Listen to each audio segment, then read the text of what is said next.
أخي يا زين شارع الشيخ زايد الربع 1 2 3 4 5 7 سيوط. يا ود تلعب كورة الظهر، عصر هنا تلعب كورة.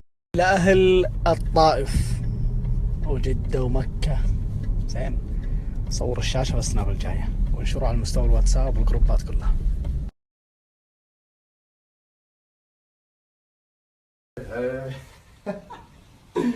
يلا قم. الناس تقوم على أشكال حلوة يا رجال، أشكال صنعة. شوف وجه الفيش.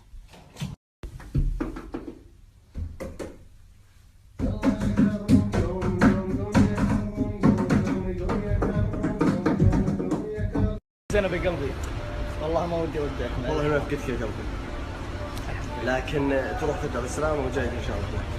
بالتوفيق يا قلبي. الله يصبحكم بالخير إن شاء الله. طبعا ألف شكر لشركة GBR على حفاوة الاستقبال، على الحياة الفخمة اللي عشتها في دبي عشانهم. استقبال والشغل عدل مدل زين، وآخر شيء يجيك مدير الشركة يودعك عند المطار. الله يسعدك يا عمي. يا أخي إيش التواضع هذا. نورتنا أنت حبيبي. كنا بدنا إجازتك تكون أطول.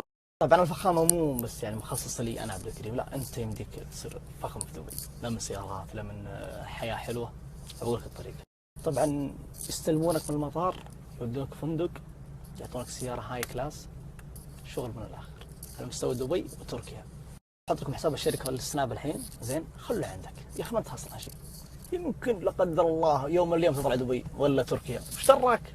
يمكن واحد من اخوياك كذا بيطلع دبي ومتورط ما عارف ايش الطريقه، ما عليه الا يخش السناب حقهم يشوف العروض، ترى كل شوي كل بعد يومين عرض، 3 ايام عرض، تستفيد.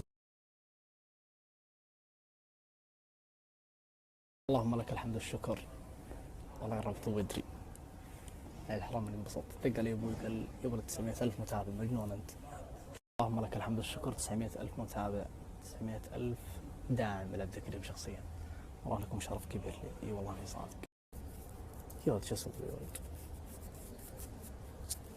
المشكلة المكان كله سعودي، هذه المشكلة، وانه اجانب كان تنكست. اعطوني الجهاز هذا عشان اقيم مطار دبي.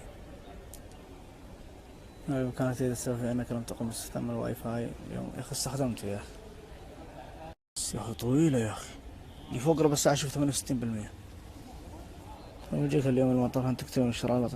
لا يا جماعة الخير، الله الذي لا اله الا هو اني مقدر كل شيء تسوونه لي والله، وشايف كل شيء بعيني. تحسبوني ما ادري، والله اني ادري عن كل شيء. ساعات والله اني انشر معكم. والله اني صادق.